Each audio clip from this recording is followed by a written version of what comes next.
오늘은 믿음과 사랑이라는 제목으로 우리 하나님 말씀 함께 나누도록 하겠습니다. 사도 바울은 데살로니가에서 복음을 전할 때 유대인들의 핍박이 발생하는 바람에 고린도까지 쫓겨 내려왔는데 핍박을 함께 받았던 그 데살로니가 교회 성도들이 걱정이 되는 바람에 그 디모데를 보내서 그 환난 가운데서도 믿음을 굳건히 잃지 않도록 디모데에게 당부를 해서 보내게 됩니다. 마침내 이제 디모데의 소식을 기다리던 바울에게 오늘 6절 보시면 디모데가 돌아왔다는 거예요. 전전긍긍하고 있었는데 디모데가 돌아와서 소식을 전하길 데살로니가 성도들의 믿음에 흔들림이 없고 오히려 사도 바울 일행을 간절히 보기 원한다는 그 사랑의 소식을 전함으로 바울이 큰 이제 위로를 받게 됩니다. 여기 위로라는 단어가 여러분들이 배우신 단어 헬라어인데 이제 파라칼레오예요. 이제 보혜사를 우리가 얘기할 때 파라클레토스라 그러잖아요. 똑같은 그 어원입니다. 위로자가 주는 위로라고 할 때 파라클레토스인데 이 위로도 파라칼레오. 그러니까 바울이 디모데가 가져온 소식을 통해서 위로를 받았는데 성령님이 그 바울을 위로해 주셨다는 거예요. 그래서 바울의 기도와 그 원함을 저버리지 않으시고 큰 위로와 격려를 해주셨다. 그 위로와 격려와 기쁨의 이유가 그 믿음과 사랑입니다. 그런데 믿음과 사랑은 사람의 것이 아니고 하나님의 것이에요. 우리가 믿음을 가질래야 우리 힘으로 믿음을 가질 수 없고 또 사랑하려고 해도 우리 안에 사랑이 없기 때문에 이 믿음과 사랑이라는 단어 자체가 그 하나님께서 주신 것이기 때문에 철저하게 하나님의 선물 또 철저하게 하나님의 사랑이 부어져서 그들이 그 환난 가운데서도 믿음으로 견고해지고 또 하나님을 사랑할 뿐만 아니라 그 하나님의 복음을 전해준 바울 일행들을 사랑하게 됐다는 겁니다. 그래서 이 하나님의 사랑이 부어지고 하나님의 믿음이 그들에게 선물로 부어져서 바울이 큰 위로를 받게 됐다는 겁니다. 그래서 우리 안에 믿음과 사랑이 있다는 건 하나님이 우리 안에 계시다는 뜻이고 또 하나님이 그 창세전에 예정하신 그 섭리 안에 우리를 선택하셔서 두셨다는 뜻이에요. 그렇지 않으면 우리가 믿음을 가질 수 없고 하나님을 사랑할 수 없는 거죠. 그래서 하나님께서 우리를 하나님의 그 섭리 안에 두셨기 때문에 우리는 항상 하나님의 섭리 안에서 하나님의 영광과 하나님의 뜻을 따라 구할 때 하나님께서 우리의 기도에 응답을 해주시는 거죠.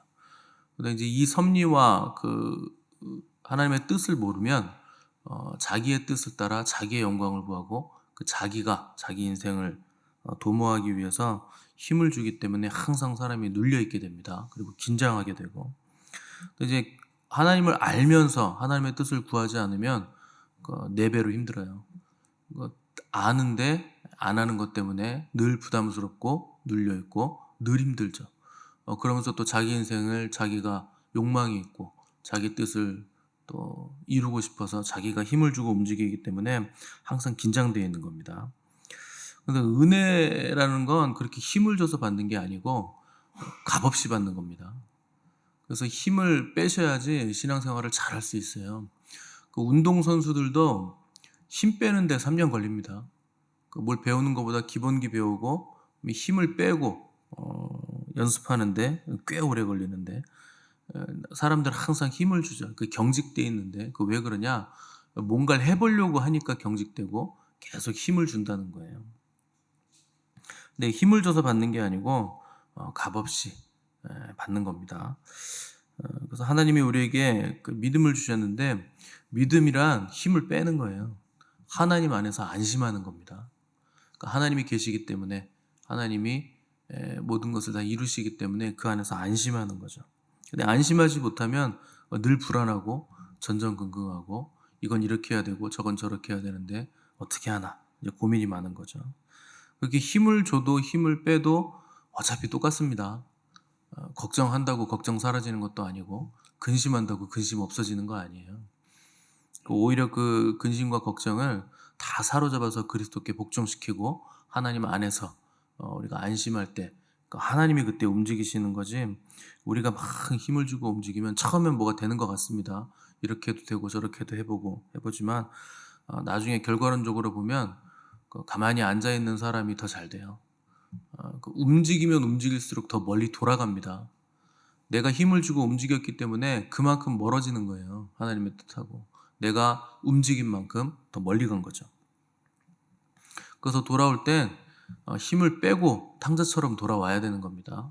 내 아버지의 집에는 구할 것도 많고 음식도 풍족하고 잔치를 하는데 내가 아버지의 은혜를 받기 위해서 돌아왔습니다. 그렇게 돌아와야 된다는 거죠. 그래서 반드시 우리는 성령의 임재를 따라 행해야지 내가 힘을 주면 안 되는 거예요. 그래서 믿음과 사랑을 따라 움직여야 된다는 거예요. 그래서 하나님은 내 생각은 너희의 생각과 다르다. 그리고 내 길은 너희의 길과 다르다. 이렇게 말씀하세요. 그러니까 우리가 생각하는 길이 하나님이 생각하는 길하고는 완전 다르다는 거예요. 자꾸 우리가 힘을 주고 내 길을 가려고 하면 이제 하나님의 길은 못 가게 되는 거죠. 그래서 믿음이라는 건 반드시 움직이게 되어 있는데 믿음이 그대로 있는 법이 없습니다. 내가 신앙생활을 한 10년 열심히 안 했는데 10년 전에 믿음이 그대로 있는 게 아니에요. 아래로 곤두박질 친 거예요, 그거는. 그러니까 믿음은 중간에 머무는 법이 없어서 올라가든지 내려가든지 둘 중 하나예요. 그래서 가만히 있는다? 그럼 내려가는 겁니다. 치열하게 싸운다? 그럼 올라가는 거고. 그래서 믿음이 잘하는 사람이 있고 믿음이 쪼그라드는 사람이 있는데 오래 믿었다고 잘하는 거 아닙니다. 믿음이 잘하는 방법은 하나님 말씀에 순종하는 것밖에 없어요. 순종할 때 조금이라도 믿음이 잘하는 거지. 근데 순종이 아무나 되는 게 또 아니죠. 그 순종이라는 것도 그 순종할 수 있는 의식의 수준이 돼야 순종할 수 있습니다. 그래서 작은 거 하나부터 순종을 하셔야 돼요. 그래서 하나님의 말씀 작은 거 하나 붙들고 순종하는 사람이 능력 있는 거지. 세 개를 나에게 주옵소서. 교회 건축의 비전을 나에게 주셨으니 내가 건축하게 하옵소서. 안 돼요. 작은 거 하나 순종 못 하는데 큰 비전을 어떻게 이룹니까? 그러니까 먼 산 바라보면서 저 산을 내가 올라가야지. 앞에 있는 돌뿌리에 걸려서 넘어집니다. 그 조그만 돌뿌리 하나에 걸리는 거예요. 그러니까 작은 돌뿌리 하나 그 치우지 못하고 피해가지 못하고 순종하지 못하는데 피터팬처럼 날아서 산에 올라가나요? 그렇게 되는 게 없습니다. 세상 모든 일이 다 똑같아요. 한 방에 되는 거 없고 인내로 다 열매를 맺어야 되는데 나는 인내하기 싫고 자잘한 거 하기 싫고 큰 것만 이루겠다. 그렇게 될 리가 없습니다. 그래서 작은 일에 말씀에 순종해야 하나님이 큰 걸 맡기시는 거예요. 그래서 여러분 오늘 주시는 말씀이 뭔가, 오늘 하나님이 나에게 요구하시는 것이 뭔가, 그게 내 인생을 모아서 의식이 돼서 그 의식으로 큰 것도 순종할 수 있게 되는 거지. 작은 거 순종하지 않는 사람은 절대 큰 거 순종 못합니다. 작은 거 하나라도 여러분들이 행하는 믿음을 가지셔야 돼요. 그래서 사람의 인생이 한 번밖에 없는 굉장히 귀중한 인생인데, 근데 그 귀한 인생을 순종하지 않고 돌이키지 않고 회개하지 않고 하나님의 뜻 구하지 않고 사는 사람들 보면, 그 목회자는 그 사람들 보면 괴롭습니다. 도대체 어떻게 하려고 저러나. 특별히 이제 하나님에게 여러분들이 집착하셔야 되는데, 하나님 왜 다른 거에 집착하시는 분들 보면 굉장히 안타깝죠. 이제 소유에 집착하거나 돈에 집착하거나 무슨 집에 집착하거나 어떤 물질적인 거, 외적인 환경적인 거 이런 거에 집착하시는 분들 보면 안타까운데, 그 성령님은 절대 소유를 이렇게 잡게 하지 않으세요. 오히려 버리게 하세요. 성령님은 항상 그렇습니다. 성령님은 주님의 모든 것들을 다 버리게 하세요. 그러면 여러분들이 거지 될 것 같으시죠? 완전히 그냥 다 버리면 아무것도 없는 가난뱅이 되고 거지가 될 것 같은데, 절대 그렇지 않습니다. 집착하는 걸 내려놓게 하시는 거지 거지 만들려고 그러시는 게 아니에요. 다윗은 모든 것들을 버리고 주님만 잡은 사람이죠. 여호와 하나님이 나의 목자시다. 그러니 난 부족함이 없다. 그냥 주님의 양으로 이렇게 사는 걸 기쁘게 여긴 사람인데, 다윗만큼 부자가 없습니다. 솔로몬이 제일 부자였다고 하는데 다윗이 다 준 거예요. 머리가 좋아서 어디 투자를 해서 늘렸는지 모르겠지만 다윗이 가장 부자였던 사람이에요. 근데 다윗은 소유에 집착한 적이 없어요. 그리고 왕이라는 자리에도 집착한 적이 없고, 그 다윗의 시를 착해 보세요. 내가 언제 왕 되게 해달라 그랬어요, 하나님? 저는 주님의 전에서 그 참새가 저렇게 쉼을 얻는 것처럼 저는 그냥 주님 성전에 문지기로도 족합니다. 왕이니까 저런 얘기 할 수 있는 거죠. 아니에요, 여러분. 원래 다윗은 어려서부터 그렇게 산 거예요. 그러니까 왕이 된 겁니다. 하나님 마음에 합한 자이기 때문에. 그 소유를 점점 이렇게 붙들고 자꾸 끌어모으려고 그러면 인생이 점점 부담스럽습니다. 가진 게 많아지면 많아질수록 책임이 많아져요. 내가 내 돈 뭐 가지고 있는데 왜 그게 남한테 무슨 책임이 있냐고 생각하시는데, 하나님이 많이 주고 맡긴 만큼 그 사람에게는 책임이 부여되는 겁니다. 그 책임을 감당해야 되는 거예요. 그래서 더 땅의 걸 더 많이 모으고 가지면 점점 무거워지죠. 그럼 하늘로 못 올라갑니다. 여러분 땅의 거에 집착해 보세요. 무거워져요. 그러면 영혼이 점점 무거워져서 하늘로 날아오르질 못해요. 여러분들의 영혼은 깃털 같아야 돼요. 가벼우셔야 돼요. 그래야 하늘로 올라갑니다.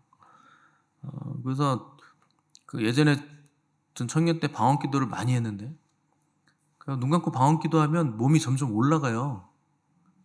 그런 거 느끼시는 분들 계실 겁니다. 점점 하늘로 올라갑니다. 그래서 천장에 붙었는데 이런 느낌이 딱 들어요. 그래서 눈을 떠보면 그냥 앉아있죠. 근데 또 눈 감고 기도하면 또 점점 올라가더니 천장에 붙어있는 거예요. 그게요,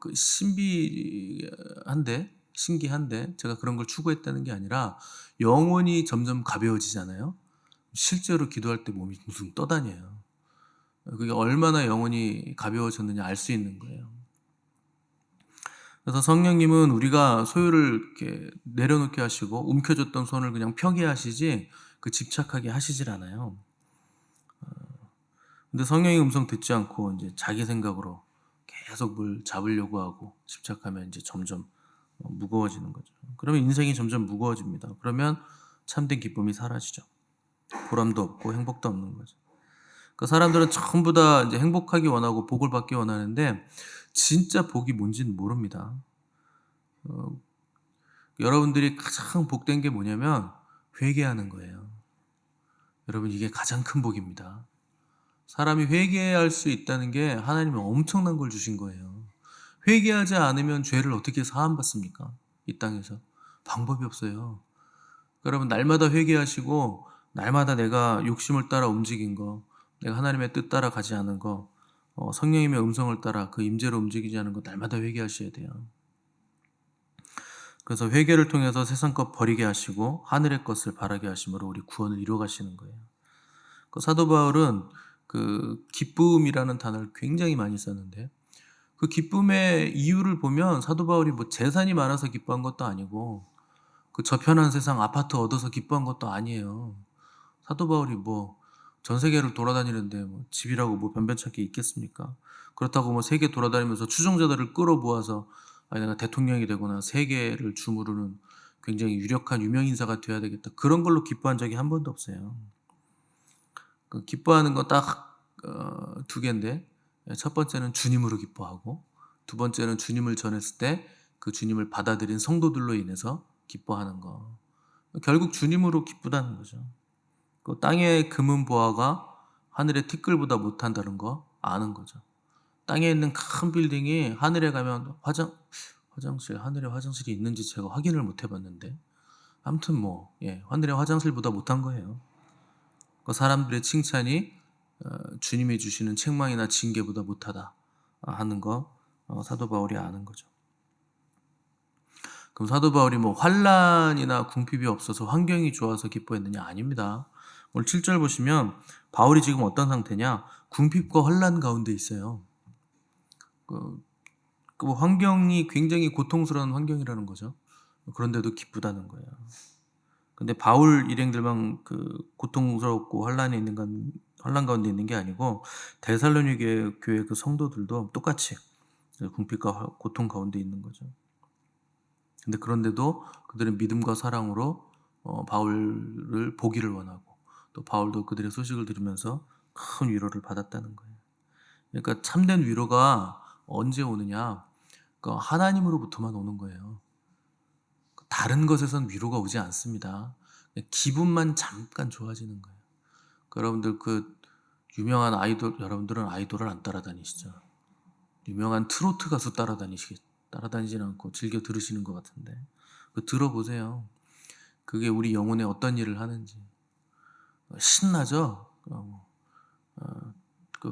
뽕짝을 그렇게 따라하면 혼이 신나는데, 그렇게 하고 이제 주님 전에 나와 보세요. 어떤 느낌이 드는지.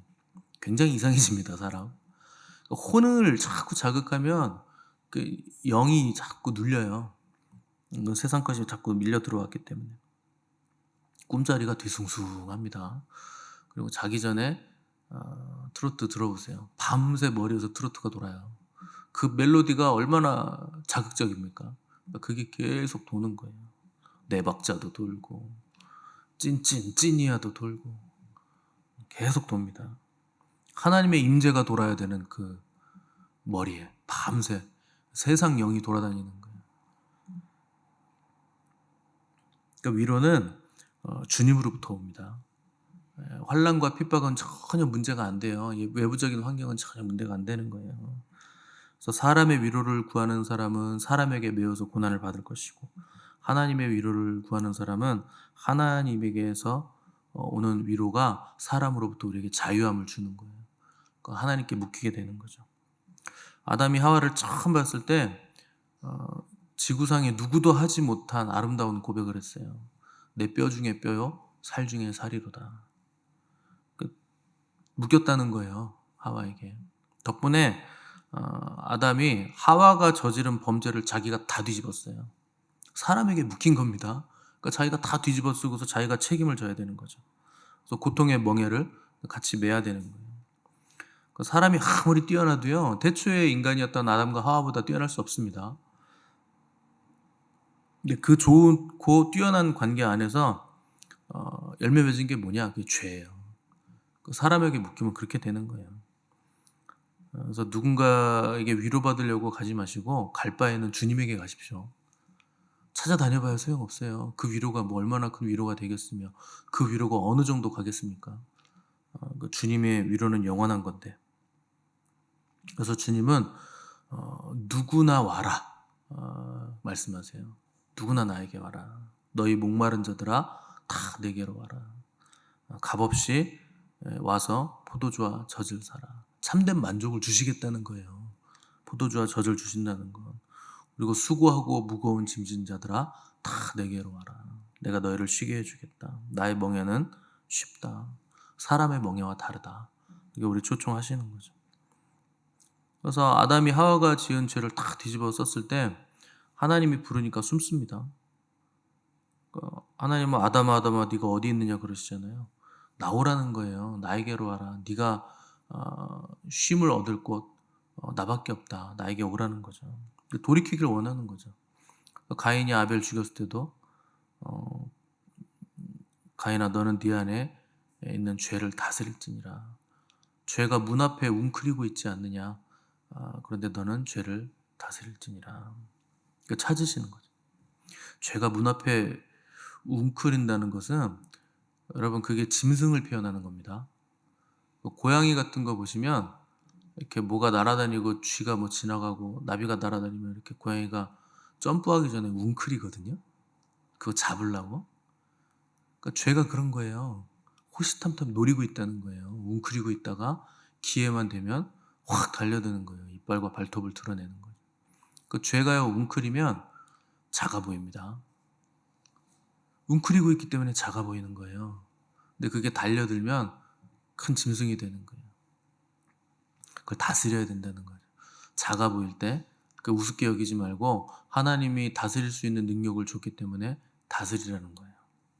하나님은 언제나 우리에게 참된 위로 주기를 원하시죠. 도망가지 마라.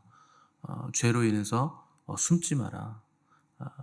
돌이키라는 거예요. 내가 여기 있나이다. 내가 회개하고 주께 나아가오니 주님 나를 만나 주옵소서. 그렇게 손들고 나오라는 거예요. 그거밖에 방법이 없는데 그렇지 않습니까? 여러분이 하나님께 가는 것 외에 무슨 방법이 있어요? 다른 무슨 뾰족한 수가 있어요? 이 땅에서는 없는데. 근데 사람들은 자꾸 도망 다니는 거예요. 그러면 샬롬이 다 깨지죠. 그래서 바울이 참된 위로를 받았다는 건 환난과 핍박 가운데 있지만 바울 안에 참된 샬롬이 있었다는 뜻이에요. 평화가 있었다는 뜻입니다.